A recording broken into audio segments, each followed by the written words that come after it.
Growing questions over how the FBI handled two politically explosive stories. A few hours ago, the DOJ released the heavily redacted affidavit that was used to justify the raid and show probable cause for that raid at Mar-a-Lago. Take a look at some of it. What do you think? What do you think? We didn't get much. Page after page of black bars failing to ease the American public's concerns about why the FBI felt it was necessary to search the former president's home. It comes as we also get new details on how the FBI handled another very consequential case.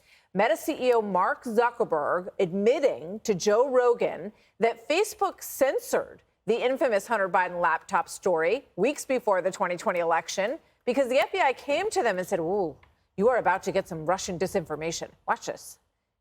The FBI, I think, basically came to us, some folks on our team, and was like, "Hey, just so you know, like, you should be on high alert. There was we thought that there was a lot of Russian propaganda in the 2016 election. We have it on notice that basically there's about to be some kind of dump of that's similar to that. So just be vigilant." I think it was 5 or 7 days when it was basically being determined whether it was false. The distribution on Facebook was decreased, but people were still allowed to share it. So you could still share it, you could still consume it. Okay. Janine, I actually want to ask you about the first part of that story, about the affidavit.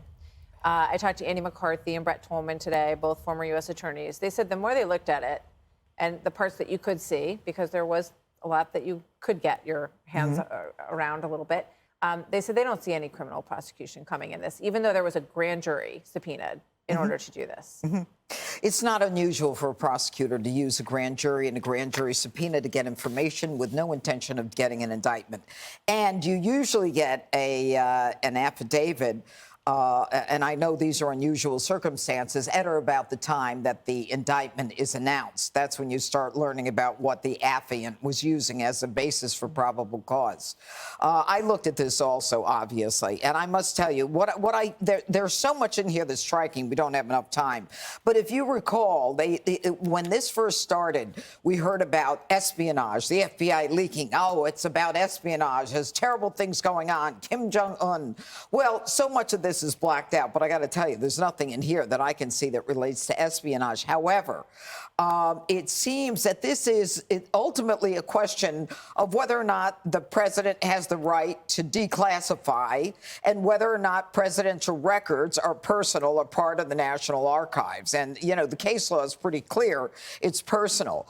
But what is even more interesting to me is the second paragraph, where it says, after an initial review of the NARA referral with the National Archives Group to the FBI, they opened a criminal investigation to, among other things, determine how many documents with classification markings were removed. So they're already in there removing 15 boxes, and then they make a request to the FBI to start a criminal investigation. Wait a minute, you were just in there getting boxes. The president stopped by. He said hello. You told him to double padlock it when you go back to New York, because everybody knows, or New Jersey, he comes back in the summertime. All of this stuff coming together, and, you know, obstruction. You can't have obstruction of something that's not a crime.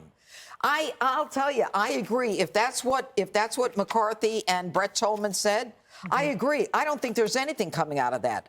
And I think it's just classic. It's the FBI trashing. And the more the FBI does this, the more they leak this kind of information, the more this place as an institution is going to lose respect. I do want to say one thing about Zuckerberg. Yeah. This guy needs to be placed under oath. I want to know who he talked to, what exactly they told him, whether or not they mentioned 51 of these intelligence officers, which I seem to recall reading somewhere, which tells me they knew it was coming. They had it for a long time, and they wanted to suppress this information with these so-called 51 intel officers, none of whom have said, oh, gee, we were wrong and it wasn't Russian disinformation. That is a suppression of free speech. And by the way, he said you could exchange this information. Below own it. You couldn't find it to exchange it. If you looked under a rock, you might find Hunter Biden. Yep. And the difference between their treating this president, an ex-president of the United States, and a drug addict who's sucking money all over the world is shocking. Richard? You want to respond? I'll start where we agree. So I agree with you. I do think that they need to put Mr. Zuckerberg under oath. One being, I don't think you can think the FBI comes to visit you. Like, I think you know when the FBI shows up at your company, right? Yeah. And so I think he should be put under oath. I think there's a larger conversation that we need to have around how we deal with the social media platforms and whether we need to repeal 230 or what a new 230 looks like. Even the social media platforms are asking for reforms to 230. So I'll put that there. And I'll also remind folks that Hunter Biden is still under an active investigation. Joe Biden had the ability to fire the U.S. attorney that was involved in that case. He did not. And so Hunter Biden continues to be under an FBI and Justice Department investigation.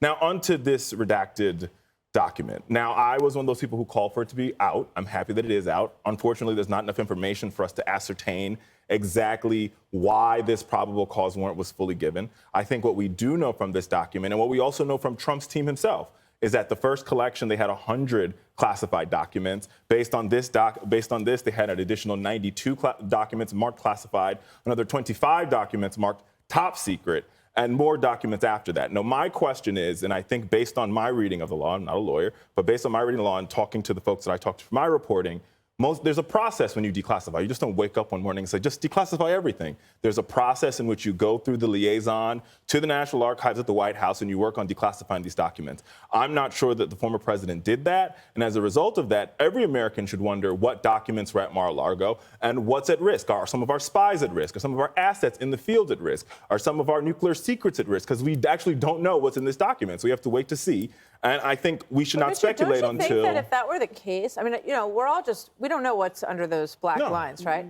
But don't you think if that were the case that they would be moving towards a criminal prosecution? But we don't know if they are or if they aren't. If they're not, what was this raid all about? Because you've got a person who may run for president again under investigation by the Department of Justice by the person he might be running against. So you better be damn sure when you go in there that you've got some pretty serious issues, that you're not just going in there to make a big scene and then have everybody pull little pieces out of things that are under black marks for months and months and months and months, right? And give this material out there to be picked apart and leaked selectively by the Justice Department. If you don't have your ducks in a row, Martha, you better be right. I agree with you. But what we know from a document that was released by Trump's lawyers himself on June 1st, they indicated they have no more classified documents. And when the FBI went there, they found 92 documents marked classified, 25 marked top secret. There are a lot of people that take issue with your characterization of the president, what the president can or can't do as far as I'm just classification. talking about what the law says. As far as classification. Well, the law changed under Obama and George W. Bush. And But there's a lot more latitude the presidents have, and there's a lot of there's some disagreement about that. Yep. I guess what you might say of the visit of the FBI was a semi-visit. That Mark Zuckerberg was semi-raid, like semi-fascism, a semi-raid, a semi-visit. These two stories next to each other tell a damning story of the FBI.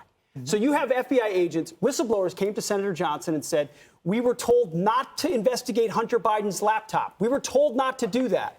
Yet they were willing to go to Facebook and say, there's this information that's about to come out, and you should classify it as Russian disinformation. And then Facebook does it.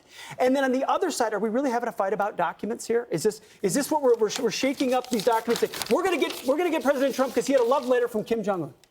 Everybody watching this feels like all those redactions are more evidence that this was a fishing expedition from the beginning, an opportunity to get into his home as an opportunity to find other crimes if they could, out of sheer desperation, to crush a political opponent who, if he runs in 2024, knows how Washington works, which is why the establishment is even more scared of him. And that's why this affidavit being exposed doesn't solve anything. And by the way, I got to say one thing. They didn't say why they went in Melania's closet. No. I think a lot more, you know, I mean, I hope we'll eventually learn what's under some of those black marks. But one of the things that strikes me, Kat, is the 2-year investigation that was launched on the back of, in part, a P-tape that was salacious, that no one ever saw.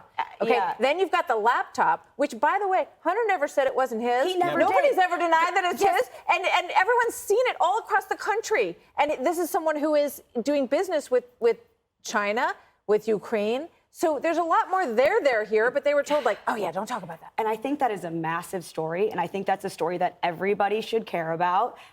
Even if you're somebody you're the biggest Biden supporter in the whole world, you should still care because the FBI is not supposed to be using its power for political purposes. The same with Republicans. You shouldn't only care because you support Trump or you don't support Biden. There is, Pete, as you brought up, there are a lot of reasons to suggest that take Trump out of it, take the whole right out of it for a second, that the FBI has a level of power that it's using for political purposes. And that should bother everybody as Americans because we all are supposed to have Fourth Amendment protections. Yeah, and they should be bending over backwards, given what's happened over the last few years, Yes. to make sure that people have confidence Yes. in them And in they every don't. way. So you don't pull off a raid like this unless you're short. Now, and Or I'll say it again, this story is not over, right? We're going to learn a lot more. You know, they could treat Donald Trump the way they treated Hillary Clinton when she deleted 33,000 emails and they But we sent saw her a those subpoena. emails, Judge. But they'd send a subpoena, and then she Point is, we bleached saw 'em. We it. should- And then Yeah, but if she the president hammered declassified her these documents, so phones, you say that the and president should be able we to release them already to the American know- people. Excuse me, we already know that other countries tried to hack into her Because they're not classified declassified. information on her phone. All right, we got to leave it there. Hi, everyone. I'm Brian Kilmeade. I want you to do me a favor. I want you to click to subscribe to the Fox News YouTube page. This is the only way that I know for sure that you're not going to miss any great commentary, any great news bites, any great interviews coming your way on Fox. You can get it all here on YouTube. So subscribe right now.